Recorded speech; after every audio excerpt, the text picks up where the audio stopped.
Sugeng siang rencang-rencang, namaku Bintang Akbar. Aku pemuda asli Ungaran. Aku mau ajak kalian untuk mengolah sesuatu yang unik di Desa Bejalen, Kecamatan Ambarawa, Kabupaten Semarang. Gak jauh kok dari tanah kelahiranku. Lah wong masih satu kabupaten. Nah, ini yang dinamakan biji buah cikru dari bunga teratai. Kita belah tujuannya biar cepat kering ketika dijemur. Nantinya, biji buah cikru ini yang digunakan sebagai bahan dasar dari berbagai macam makanan. Ayo Mbak, dilanjut kewe langsung. Cikru adalah sebutan masyarakat di Kabupaten Semarang untuk menyebut teratai yang tumbuh di sekitar rawa pening. Biasanya setelah berbunga, cikru atau teratai di sini menghasilkan buah yang cukup besar seperti ini. Bagian yang dimanfaatkan biasanya adalah bagian bijinya. Kalau dibelah, buah cikru tekstur dan bentuknya mirip dengan buah naga. Di dalam daging buahnya yang lunak, tersebar banyak biji dengan ukuran kecil-kecil. Nah, biji-biji kecil ini nih yang bisa diolah jadi tepung. Biji cikru harus dikeringkan dulu sekitar 2 hari sampai benar-benar kering pokoknya. Kalau nggak kering, yo saat ditumbuk begini malah hancur, nggak jadi tepungnya. Soalnya tahapan pertama adalah memisahkan biji cikru dengan bagian lain seperti kulit dan daging buah yang sudah kering. Ya dengan cara ditumbuk seperti ini. Setelah rontok, tinggal ayak seperti ini. Nah toh, jadi terpisah biji-bijinya. Masih harus ditumbuk-tumbuk lagi ya. Tahapan untuk membuat biji cikru jadi tepung juga harus ditumbuk begini. Tapi biasanya harus direndam dulu semalaman, biar lebih mudah dihancurkannya. Terus agak lebih lengket, jadi nggak berserakan saat ditumbuk ya. Nah toh, wis mulai jadi bubuk sebagian begini. Tinggal ditapeni, biar terpisah bagian yang jadi tepung dan kotoran halusnya. Setelah itu tinggal diayak, biar terpisah juga antara tepung cikru dan kotoran yang lebih kasar. Nah, iki sing kasar wis kepisah ki karo sing Nah, halus. iki sing halus iki. Iya, iki tepungnya. Oh, berarti gel. Oh, Mas halus ki. Halus toh. Yuk, gorono we. Yo, Ya. wis yuk. Tepung cikru hampir sama dengan tepung-tepung lainnya yang mengandung zat pati. Bisa dibuat menjadi berbagai makanan. Bisa digunakan sebagai pengganti berbagai jenis tepung, seperti tepung beras, tepung terigu, sama tepung ketan. Ya, kali ini akan kita buat menjadi serabi.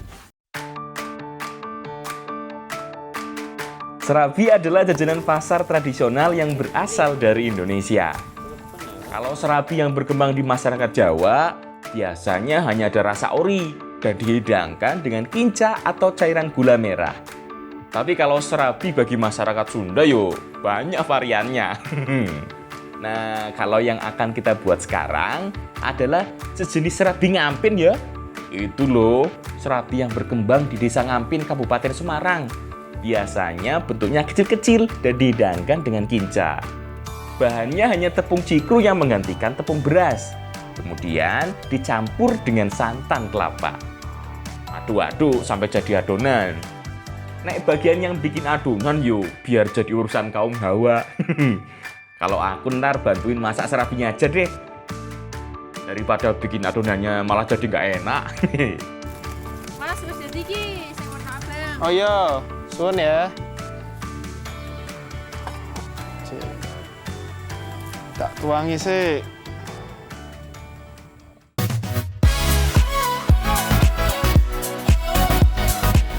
Tuang adonan serabi ke dalam cetakan gerabah seperti ini.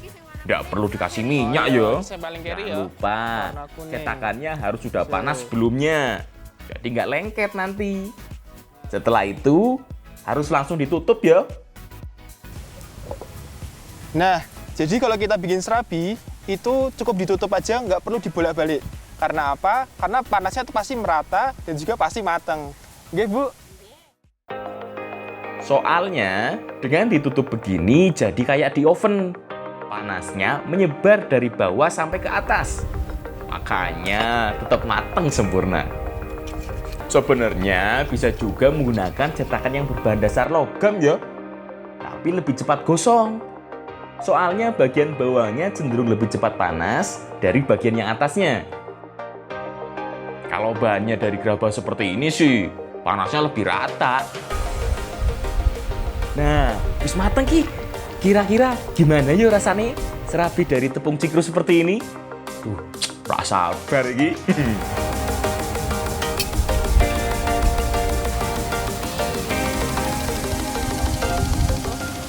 Jadi ini yang membedakan serabi dari tepung beras dengan dari tepung cikru.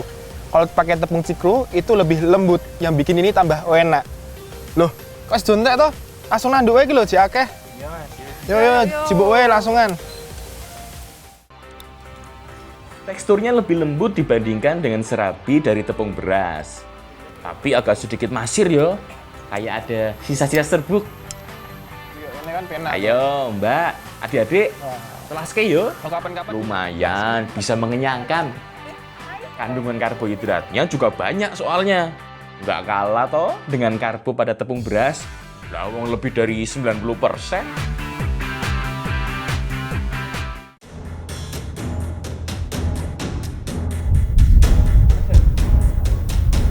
Siap, Ra? Ayo, lu.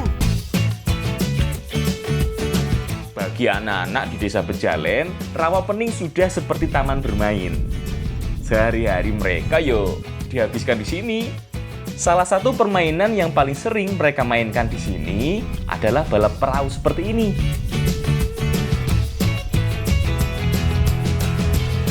Ayo, wani rak kowe. Pasti perahuku ki yang bakal menang. Bukan anak rawa pening kalau nggak bisa dayung. Aku yang bukan anak sini harus susah payah ki buat ngalahin tim lawan. Tuh kenceng-kenceng banget dayungnya. Padahal ngelawan arah angin loh. Enak banget ya di sini. Mainnya di tempat yang pemandangannya juas banget. Nek cah kota pemandangan begini cuma bisa dilihat dari internet. Loh, kok ditabrak toh? Kan jadi kejebur.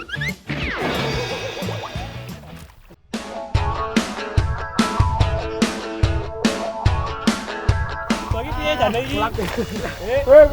Wes timbangane klub, kocone aku golek cikru wae. Yo. Wes, ewangi aku golek cikru. Biar pada tahu bentuk cikrunya seperti apa. Mosok cuma makan hasilnya, nggak pernah lihat tanamannya.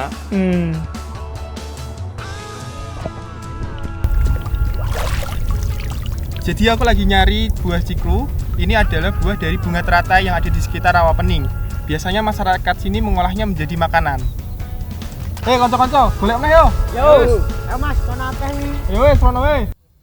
Cikru atau teratai adalah tanaman air yang biasa tumbuh di rawa-rawa. Akarnya biasanya terbenam di dasar atau tumpukan sedimen air. Bagian daunnya timbul di atas permukaan air. Makanya bisa berkembang dengan sempurna karena mendapatkan sinar matahari yang cukup. Bagian bunganya juga berada di permukaan air. Tapi kalau udah tumbuh buahnya, biasanya tangkai bunganya mulai turun dan tenggelam di dalam air. Maklum, mulai berat soalnya. Makanya harus teliti Ki. Angkat bagian tangkai yang sudah tenggelam. Siapa tahu udah ada buah cikrunya. Oh iya, selain cari buah cikrunya, kita juga harus cari batang bunga yang masih muda. Satu yati sih bisa diolah jadi makanan juga. Embuh, mau diolah jadi apa? Wis, pokoknya golek esek wae yuk. Mas Bintang. Selam. Ono. Ayo tempat yang juga ini. Wes, golekne aja gojek terus. Nah, toh dasar we disuruh nyari batang cikru kok malah mainin bunganya. wes, golekne ya. Weh, kocok-kocok, wis akeh iki, kumpulke weh. Mas, Mas. Yo sake, Mas. Wah, akeh men ki. Oh iya iki, Mas. Aku tak akeh ya, sebelah aku diulangi gatel-gatel barang. Ya wis yo, wis akeh ki. Yo. Yo.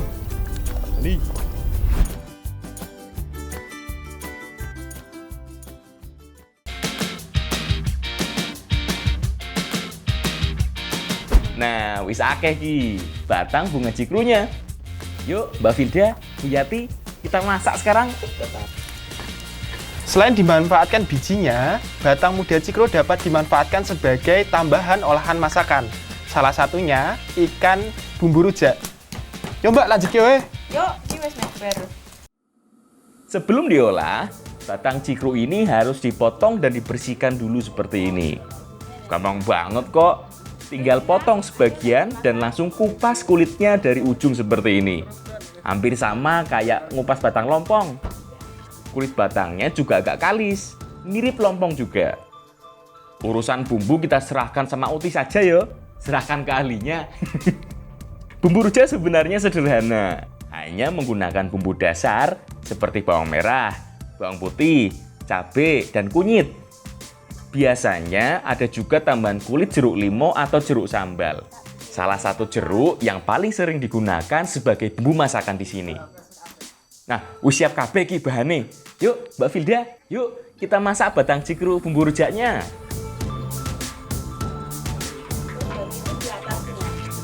Pertama, tumis dulu bumbu rujaknya.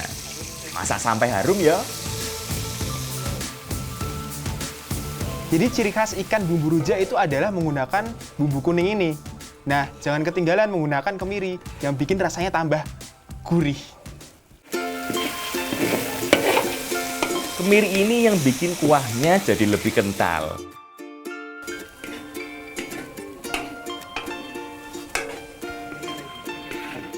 Setelah bumbunya matang, tambahkan air yang banyak biar semua ikannya tenggelam. Terus tunggu sampai mendidih.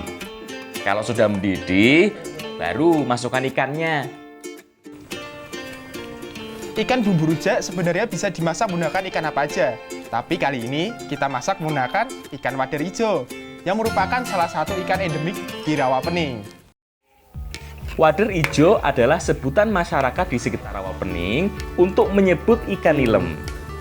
Ikan yang berwarna putih hijauan ini populasinya di Rawapening hampir mencapai 50% loh. Tunggu sebentar sampai ikannya hampir matang. Oh iya, nggak perlu sering diaduk-aduk karena ikannya hanya direbus. Mudah hancur kalau diaduk terus. Setelah hampir matang, terakhir masukkan batang cikrunya. Nggak perlu terlalu lama ya.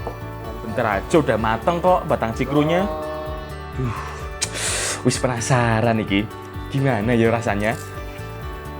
Yuk, wis matang iki. Kita coba yuk.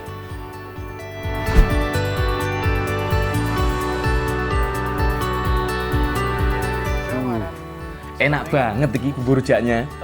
Cocok diolah dengan ikan wader hijau dan batang cikru ini. Ikan bumbu rujak ini rasanya enak pol, asin, gurih, pedes, pokoknya mantep. Apalagi ditambah sama batang dari cikru. Teksturnya kenyal mirip lompong. Mbak, nanduk mbak. Ya, Mas. Ternyata batang cikru bisa digunakan juga sebagai sayuran alternatif. Gak cuma bijinya yo yang bermanfaat, batangnya juga. Asal bisa ngolahnya, karena alam memberikan banyak manfaat.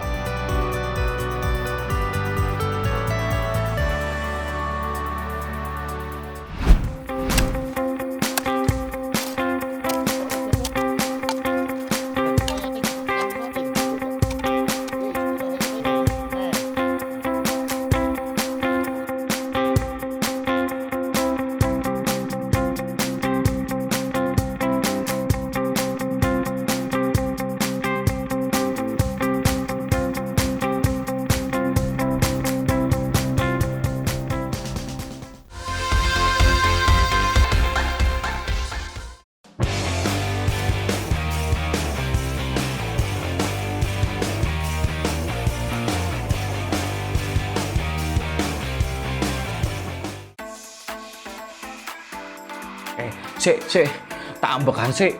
Lumayan iki, dolane angel. Harus melewati batu-batu besar begini. Oh, Mas Marget sih nyari medannya yang bikin ngos-ngosan. Endi toh Mas, wit arene?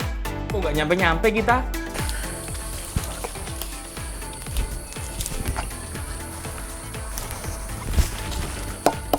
Nah, iki Mas, arene sing mati, sing jiko oyote. Oh, jebul iki to wite.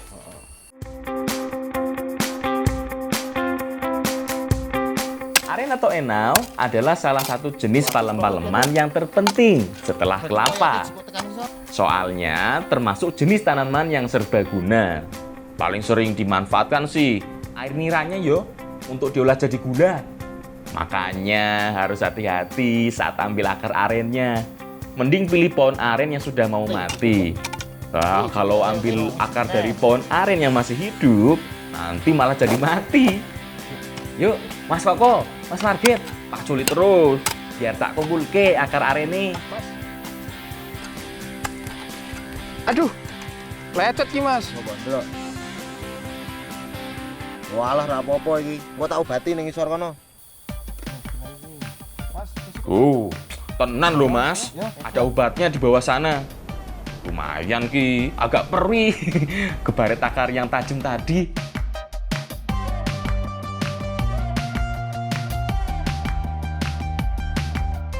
Tebusin lho.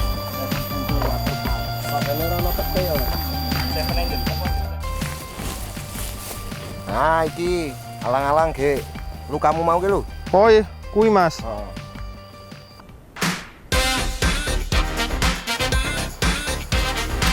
Oh, iki toh Mas obatnya. Masa daun alang-alang bisa jadi obat begini? Katanya sih tinggal diremes-remes daun alang-alangnya, terus balurkan ke lukanya. Jadi, nggak banyak orang tahu bahwa daun alang-alang bisa digunakan sebagai obat luar.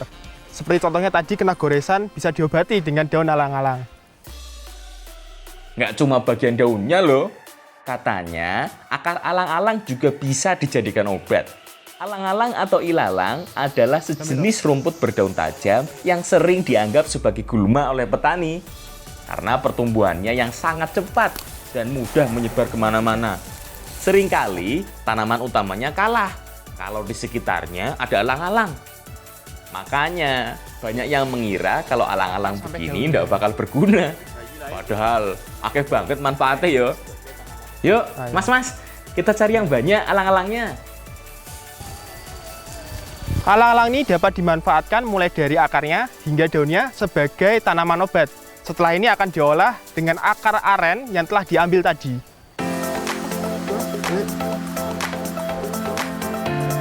Nah, wis akeh ki. Bawa pulang yuk. Kita masak jadi jamu yang enak di badan.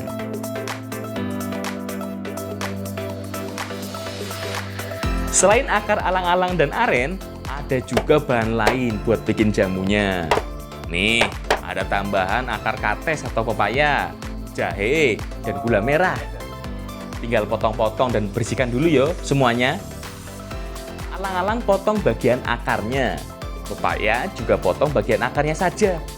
Nah, kalau jahe dan akar serai sih tinggal bersihkan saja ya.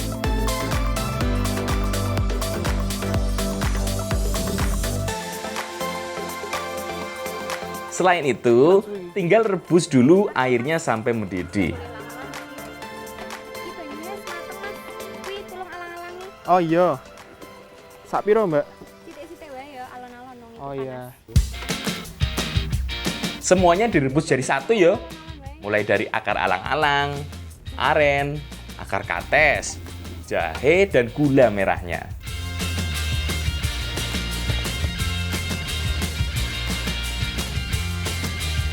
Akar alang-alang dan akar aren yang telah diambil tadi bakal diolah menjadi jamu dengan tambahan bahan lainnya seperti jahe, akar pepaya, dan gula aren yang akan direbus menjadi satu.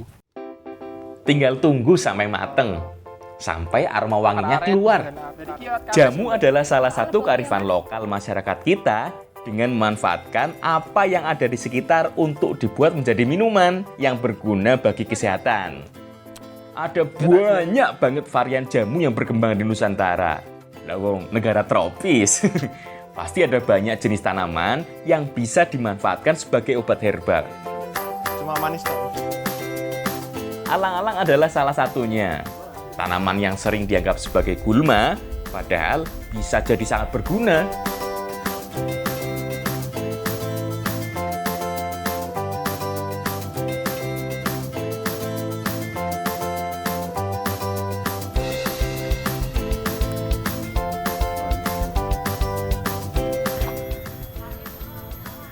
Seger Mas, Iya, Anu, ono rasane jahi, ono alang-alange.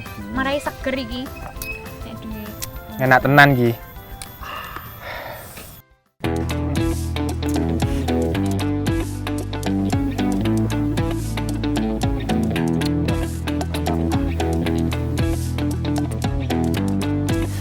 Rasa dari jamu ini seger banget.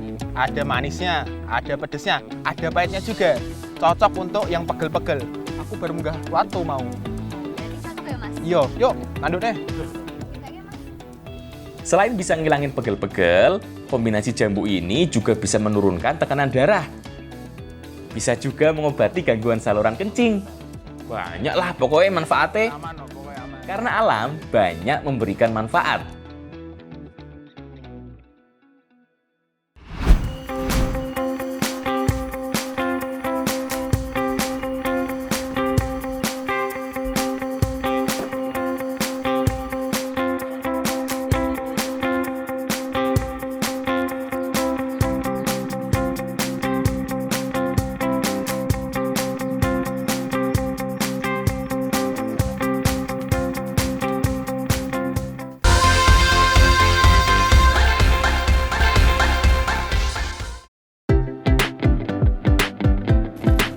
Masih di Kecamatan Sumowono ya. Kita mau nyusul Pak Pri. Katanya sih beliau lagi metik jengkol. Di mana tuh kebunnya? Oh, itu dia Pak Pri. Sudah di atas ternyata. Pak Pri, tak bantu metik ya. Ya, tapi hati-hati ya, Mas. Nggih, Pak. Kita lunyu. Nggih. Hari ini aku bakal bantuin Pak Pri metik jengkol. Kebetulan di desa Keseneng lagi musim jengkol. Mbak, tak menek saya ya. Oh ya Mas, hati-hati, wete lunyu. Yo. Waduh, lumayan angel iki. Pohon jengkolnya sudah agak besar. Belum lagi kemarin habis hujan. Jadi agak lunyu, agak licin. Jengkol adalah salah satu tumbuhan yang banyak tumbuh di wilayah Asia Tenggara. Sebenarnya, jengkol termasuk dalam jenis polong-polongan. Selain di Indonesia, biji jengkol digemari juga di Malaysia, Myanmar, dan Thailand. Hati-hati Mas Bintang. Buah jengkol berupa polong dan bentuknya gepeng berbelit, membentuk spiral. Salah satu ciri khas jengkol adalah aromanya yang sangat menyengat. Yo, tapi justru ini yang disukai. Mas Bintang. Pak, wes cukup Pak. Oh, Turun. Midon Pak, wes cukup. Nah, wis akeh iki Pak Pri. Yuk kita turun wae. Ki Mas, wes oke Mas. Ayo, rono wae.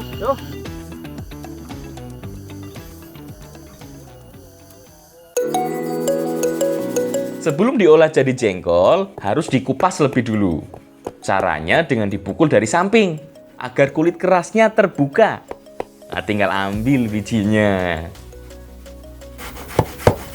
Mbak, jebul jengkolnya atas men ya. Kok godoknya sih banget kuwi. Pirang jam memang. 4 sampai 5 jam. Oh, kendak atas mesti ya. Gitu. Oh, ya wes. Kalau udah dikupas kan bagian dalamnya jadi terlihat ya. Kalau baru dikupas seperti ini, warnanya masih lebih cerah. Tapi kalau udah lama terkena udara, kulit arinya akan berubah jadi lebih keras dan warnanya juga semakin gelap. Jadi selama ini bentuk jengkol seperti ini. Yang kita makan itu adalah bagian bijinya. Makanya harus dikupas dulu. Mbak, wes bar apa durung? Sik kurang sithik sik ya. Oh ya wes, nang dibarke. Oh ya. Aku tak ngupas jengkolnya dulu. Mbak Afra lagi marut kelapa buat bahan pelengkapnya. Ayo, Cuma ada jengkol dan kelapa. Kira-kira mau diolah jadi apa yo? Mbak, wis cukup apa durung ki? Wes cukup kuy, langsung direbus ning kono wae ya Mas. Oh ya wes. Oh iya, yang membuat jengkol memiliki aroma sangat kuat karena asam jengkolat yang ada di dalamnya. Cara mengurangi aromanya sebenarnya gampang banget. Cukup dimasak dengan waktu lama atau geprek sampai lunak. Dengan begitu, rantai asam jengkolatnya bisa terputus dan aromanya bisa berkurang. Jengkol ini akan dimasak menjadi jengkol kerau, salah satu makanan khas di desa ini. Caranya mudah banget, digodok selama 4-5 jam. Nah, setelah itu dicampur dengan parutan kelapa.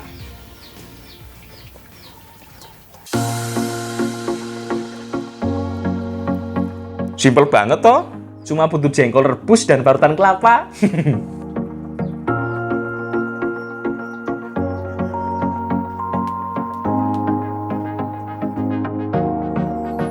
Kalau biasanya jengkol diolah jadi makanan pendamping nasi, di desa Keseneng ini jengkol dijadikan cemilan, jadi jajanan. Terutama orang-orang tua zaman dulu. Kalau sekarang sih jelas tidak banyak orang tahu. Walaupun sederhana, jengkol kerau ini rasanya enak banget dan juga memiliki tekstur yang lembut karena telah direbus dalam waktu yang lama. Iya ya, Mbak? Nah, dicampur dengan parutan kelapa yang memiliki rasa gurih dan juga manis. Monggo Pak, tanduk Pak. Parutan kelapane iki bisa membuat jengkol rebus jadi lebih gurih. Lebih enak lah pokoknya.